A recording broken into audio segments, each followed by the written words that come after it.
अच्छा दोस्तों, recently IAEA के चीफ भारत आए हुए हैं और इन्होंने कहा कि भारत एक बहुत ही रिस्पॉन्सिबल कंट्री है nuclear weapon, nuclear technology in मामले में। और हम सालों से भारत को देख रहे हैं और हम अब ये मानते हैं कि भारत को न्यूक्लियर सप्लायर ग्रुप का भाग होना चाहिए। और ये अपने आप में एक बहुत बड़ा स्टेटमेंट है भारत को न्यूक्लियर सप्लायर ग्रुप का भाग बनाने के लिए। कैसे है इसे मैं शुभेंदु चौहान डिटेल में आप लोगों के साथ में चर्चा करूंगा। और उसके पहले आप लोग मेरे साथ में SRC10 टेलीग्राम ग्रुप के ऊपर जुड़ सकते हो। मेरे क्लास की अपडेट भी BTP DA सब कुछ आपको मिल जाएगी। यूपीएससी CSE की तैयारी करना है, इंडिया के टॉप एजुकेटर से ऑफलाइन क्लास के अंदर पढ़ना है, आप लोगों के पास में अच्छा मौका है। अनअकैडमी केवल ऑनलाइन ही रहा है, अनअकैडमी में ऑफलाइन भी आ चुका है। दिल्ली, करोल बाग, मुखर्जी के अंदर, प्रयागराज, सिविल लाइन, बिहार के पटना के अंदर ऑलरेडी हमारे सेंटर्स खोले जा चुके हैं। अगर आप जुड़ना चाहते हो तो इस नंबर पर डायरेक्ट कॉन्टैक्ट कर सकते हो। इसके अलावा मंथली करंट अफेयर्स की मैगजीन, प्रीवियस ईयर के क्वेश्चन, प्रीलिम्स के मॉक टेस्ट, एनसीईआरटी के नोट्स की समरी और इंडिया ईयर बुक की summary free of cost download करना नीचे डिस्क्रिप्शन के अंदर मैंने लिंक दी है, वहां से आप डाउनलोड कर सकते हो। चलिए दोस्तों, समझने का प्रयास करते हैं यहाँ पे क्या हुआ। रिसेंटली आईएईए के चीफ राफेल ग्रोसी भारत आए हुए हैं और इन्होंने कहा कि भारत का न्यूक्लियर एनर्जी के अंदर जो रोल है ना ग्लोबल लेवल पे, वो अनडिस्प्यूटेबल है।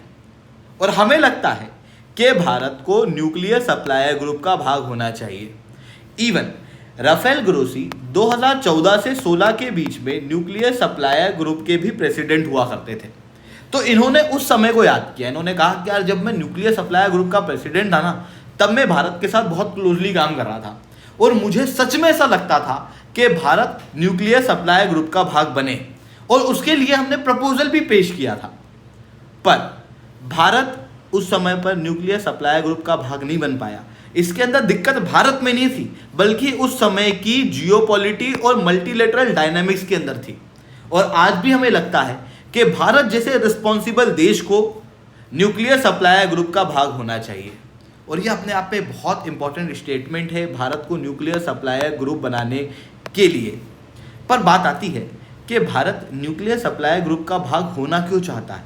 हम करोड़ों रुपए न्यूक्लियर सप्लायर ग्रुप के मेंबर बनने के लिए जियोपॉलिटिक्स को डेवलप करने में क्यों खर्च कर रहे हैं, इसे समझते हैं। इसे समझने के पहले आप समझो कि पूरा डेवलपमेंट किस तरीके से हुआ। देखो, सबसे पहले 1967 तक जो 5 परमानेंट मेंबर है यूएनएससी के, इन्होंने न्यूक्लियर वेपन बना लिया था। यूएस के पास आया, धीरे धीरे करके बाकी 5 परमानेंट मेंबर के पास आया। अब इन 5 परमानेंट मेंबर को ऐसा लगने लगा कि यार ऐसे तो फिर दुनिया भर में किसी भी देश के पास न्यूक्लियर वेपन आ जाएगा और जिस देश के पास न्यूक्लियर वेपन होगा हम तो उस पर अटैक कुछ भी नहीं कर पाएंगे, हम अपना जोर तो उसके ऊपर दिखा ही नहीं पाएंगे क्योंकि उसके पास न्यूक्लियर वेपन होगा। ऐसी कंडीशन में दुनिया भर में दादागिरी करने के लिए हमको जरूरी है कि बाकी देशों को न्यूक्लियर वेपन बनाने से रोका जाए। और इसीलिए 1970 के अंदर ये नॉन प्रोलिफरेशन ट्रीटी ले आए। इन्होंने कहा कि 2 प्रकार के देश हैं। एक ऐसे देश हैं जिन्होंने 1967 के पहले न्यूक्लियर वेपन बना लिया है और एक दूसरे देश ऐसे हैं जो अब बनाने जा रहे हैं। तो ऐसे देश जिन्होंने न्यूक्लियर वेपन बना लिया है वो अपने न्यूक्लियर वेपन को डिस्ट्रॉय कर दें, पर कब करेंगे कोई समय निर्धारित नहीं किया गया। पर जो देश 1967 के बाद अभी न्यूक्लियर वेपन बना रहे हैं वो न्यूक्लियर वेपन ना बनाए भविष्य में भी। कब से ना बनाए? अभी से ही ना बनाए, जब से ट्रीटी साइन हो गई तब से ही ना बनाए। जिससे क्या होगा, आने वाले देश न्यूक्लियर वेपन टेस्ट नहीं कर पाएंगे, पर इनके पास न्यूक्लियर वेपन बना रहेगा। दुनिया भर में दादागिरी करते रहेंगे। भारत को ये बात समझ में आ रही थी, इस कारण से भारत ने नॉन प्रोलिफरेशन ट्रीटी साइन नहीं की। इवन पाकिस्तान ने भी नहीं की, इजराइल ने भी नहीं की। फिर 1974 के अंदर भारत ने अपना न्यूक्लियर टेक्नोलॉजी को टेस्ट कर लिया, जिसके बाद साफ दिख रहा था कि भारत न्यूक्लियर वेपन बनाने में अग्रसर है। तो जो वेस्टर्न वर्ल्ड है जिनके पास में न्यूक्लियर वेपन थे, उन लोगों को लग रहा था कि यार हमारी जो नॉन प्रोलिफरेशन ट्रीटी है वो कमज़ोर है, क्योंकि भारत, पाकिस्तान, इजराइल जैसे देश तो इसके अंदर जुड़े ही नहीं हैं और इवन ये लोग न्यूक्लियर वेपन बना रहे हैं।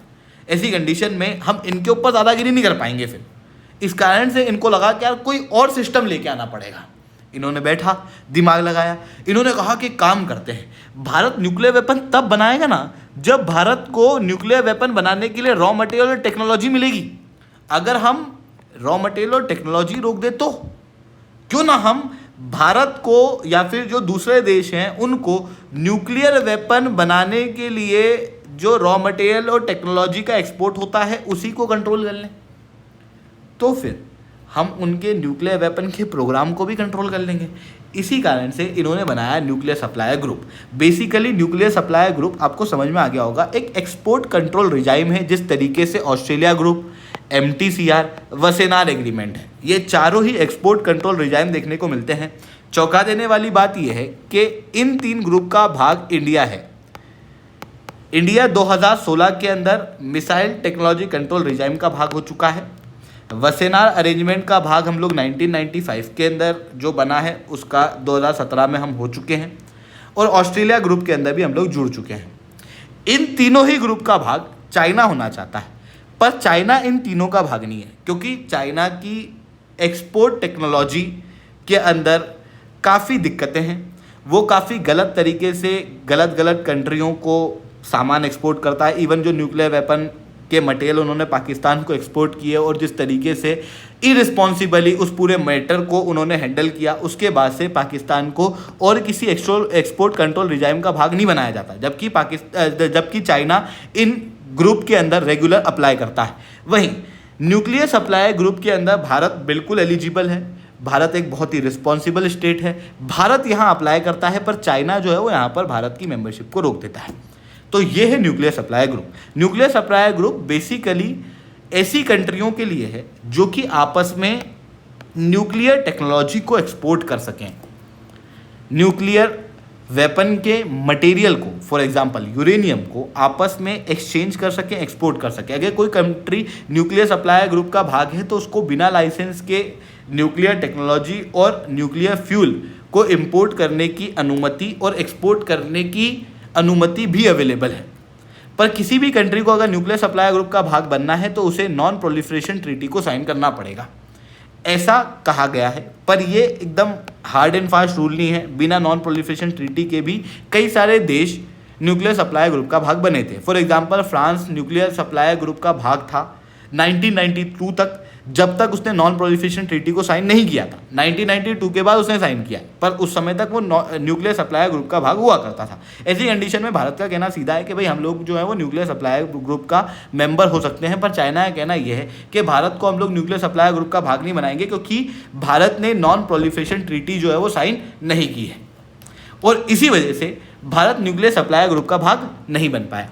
और इसी वजह से भारत के अंदर जो न्यूक्लियर टेक्नोलॉजी का डेवलपमेंट है वो काफ़ी स्लो रहा। हम लोगों को 1974 के बाद लगभग 24 वर्ष लगे न्यूक्लियर वेपन को बनाने में। 1998 के अंदर हम लोगों ने पोखरान का टेस्ट कर लिया, जिसके बाद यूएस वगैरह ने हमारे ऊपर सैंक्शंस भी लगा दिए। पर न्यूक्लियर वेपन को बनाने के बाद हम लोगों ने न्यूक्लियर टेक्नोलॉजी को बहुत अच्छे से हैंडल किया। हम लोगों ने वॉलेंटरी यूनिलेटरल मोरेटोरियम भी लगाया फर्दर न्यूक्लियर टेस्टिंग के लिए। हम लोगों ने कहा कि हम और न्यूक्लियर टेस्टिंग नहीं करेंगे, और इसके अंदर हमारे ऊपर कोई प्रेशर नहीं था। हमने खुद नहीं कहा कि भाई हम और न्यूक्लियर टेस्टिंग नहीं करेंगे। हमारे न्यूक्लियर वेपन को बनाने का एकमात्र मकसद ये था कि हम इंडिया को सिक्योर करें। हमारा मकसद ये नहीं था कि हम ग्लोबल लेवल पे इनस्टेबिलिटी फैलाएं। ये चीज़ हुई। दूसरी तरफ हम लोग नॉन न्यूक्लियर सप्लाई ग्रुप का भाग नहीं थे, इस वजह से न्यूक्लियर टेक्नोलॉजी के अंदर हमारी ग्रोथ काफ़ी स्लो थी। और आप समझ सकते हो भारत एक बहुत बड़ा देश है, हम लोगों को बड़ी एनर्जी की रिक्वायरमेंट है जो कि केवल फॉसिल फ्यूल से फुलफिल नहीं हो सकती, और हमें चाहिए न्यूक्लियर एनर्जी भी। पर क्योंकि हम न्यूक्लियर सप्लाई ग्रुप का भाग नहीं थे, हम लोग न्यूक्लियर एनर्जी के अंदर भी बहुत स्लो डेवलपमेंट कर रहे थे। For example Tarapur atomic power station के अंदर न्यूक्लियर फ्यूल कम पड़ गया था, क्योंकि न्यूक्लियर सप्लाई ग्रुप ने हमें फ्यूल देने से डिनाई कर दिया था 2005 के पहले।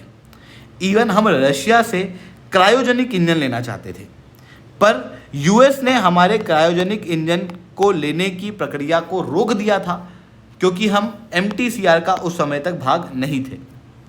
तो हम लोगों को लगा कि यार भाई हम लोग न्यूक्लियर सप्लाई ग्रुप का भाग होना चाहिए, पर हमें चाइना, यूएस जैसे देश उस समय पर न्यूक्लियर सप्लाई ग्रुप का भाग नहीं होने देना चाहते थे। फिर भारत के relation United states of America से इंप्रूव हुए और हम लोगों ने उनके साथ में न्यूक्लियर डील साइन कर ली।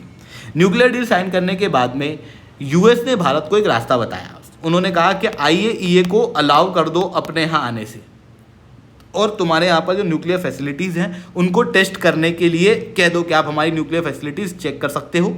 हम कोई भी नॉन पीसफुल पर्पस के लिए यूरेनियम का प्रयोग नहीं कर रहे हैं।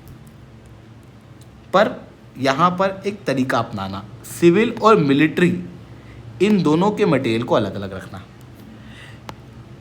सिविल पर्पस के लिए यानी कि न्यूक्लियर एनर्जी के पर्पस के लिए जो यूरेनियम आ रहा है वो आप इंपोर्टेड प्रयोग कर सकते हो, और इंपोर्टेड यूरेनियम को आप IAEA को टेस्ट कराना। दूसरी तरफ जो आप हथियार बना रहे हो ना, उसके अंदर जो यूरेनियम का प्रयोग कर रहे हो वो आपके यहाँ जो यूरेनियम बनता है उसी यूरेनियम से अपने यहाँ पर न्यूक्लियर वेपन बनाना। यानी कि सिविल और मिलिट्री इन दोनों के प्लान के अंदर हम लोगों ने एक सेपरेशन लिया है, और सिविल पर्पस के लिए हम लोगों ने IAEA को अलाउ कर दिया। फिर उसके बाद United states of America Bharat को न्यूक्लियर सप्लाई ग्रुप के सामने लेके गया, और उन्होंने कहा कि देखो ये देश है भारत, बहुत ही रिस्पॉन्सिबल कंट्री है, न्यूक्लियर वेपन इन्होंने बना लिया है, बट उसके बावजूद भी न्यूक्लियर टेस्टिंग के लिए इन्होंने वॉलंटरी मॉरेटोरियम लगाया हुआ है। तो हम लोगों को लगता है कि भारत को नॉन प्रोलिफरेशन ट्रीटी का भाग ना होने के बावजूद भी न्यूक्लियर सप्लाई ग्रुप के अंदर हम लोगों को वेवर दे देना चाहिए।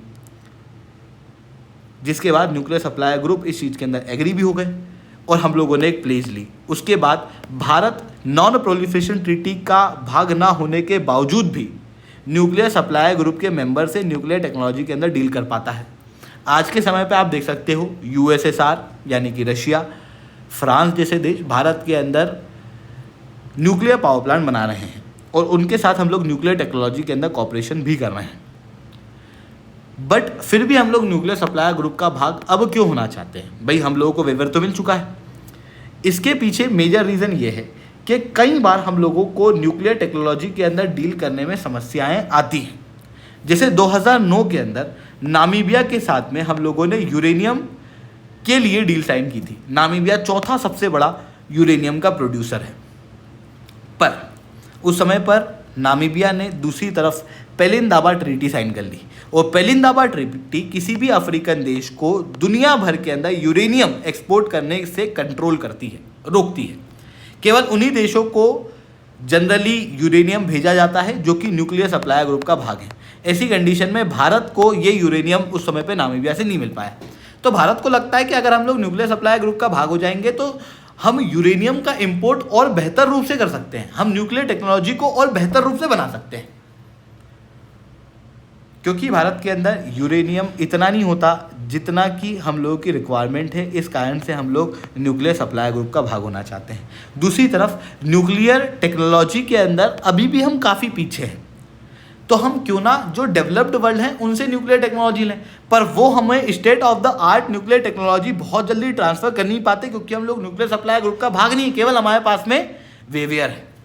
इस कारण से यहाँ पर कहा गया कि हम लोगों को न्यूक्लियर सप्लाई ग्रुप का भाग होना चाहिए। इवन आज के समय पे हम न्यूक्लियर टेक्नोलॉजी के अंदर आगे बढ़ रहे हैं, हम तेज़ी से यहाँ पर काम कर रहे हैं, पर हम न्यूक्लियर टेक्नोलॉजी को बनाने के बावजूद भी किसी और कंट्री को उसे एक्सपोर्ट नहीं कर पाते। क्यों? क्योंकि हम न्यूक्लियर सप्लाई ग्रुप का भाग नहीं है। इस वजह से हम भारत को न्यूक्लियर सप्लाई ग्रुप का भाग बनाना चाहते हैं, पर हमारे न्यूक्लियर सप्लाई ग्रुप का भाग होने के पीछे एक मेजर कारण, एक मेजर अड़ंगा चाइना है। हालांकि यहाँ पे चाइना अकेला देश नहीं है, टर्की, न्यूजीलैंड, आयरलैंड, ऑस्ट्रिया जैसे देश भी शामिल हैं जो कि भारत को न्यूक्लियर सप्लाई ग्रुप का भाग नहीं होने देते। पर भारत का कहना क्लियर है कि भाई हम लोग एक रिस्पॉन्सिबल कंट्री हैं और हम लोगों को न्यूक्लियर सप्लाई ग्रुप का भाग होना चाहिए। इवन आज के समय पर फ्रांस, जिसने 1992 तक नॉन प्रोलिफरेशन ट्रीटी को साइन नहीं किया था, उसके बावजूद भी वो न्यूक्लियर सप्लाई ग्रुप का भाग था। तो अगर फ्रांस हो सकता है तो फिर इंडिया भी हो सकता है। भारत का कहना यह भी है कि हम लोगों ने सिविलियन और मिलिट्री न्यूक्लियर प्रोग्राम को अलग रखा हुआ है, और उसके लिए हम लोग काफ़ी रिस्पॉन्सिबली काम भी कर रहे हैं, और हम काफ़ी ट्रांसपेरेंट है, IAEA के साथ में कॉपरेट भी कर रहे हैं। और अब क्योंकि IAEA के खुद के डायरेक्टर जनरल ने तो ये कह दिया है कि भाई भारत तो एक बहुत रिस्पॉन्सिबल कंट्री है, तो भारत के यहाँ पर जो स्टेक है वो काफ़ी ज़्यादा बढ़ चुके हैं। इस कारण से भारत को आने वाले समय में न्यूक्लियर सप्लाई ग्रुप का भाग होने में मदद मिलेगी।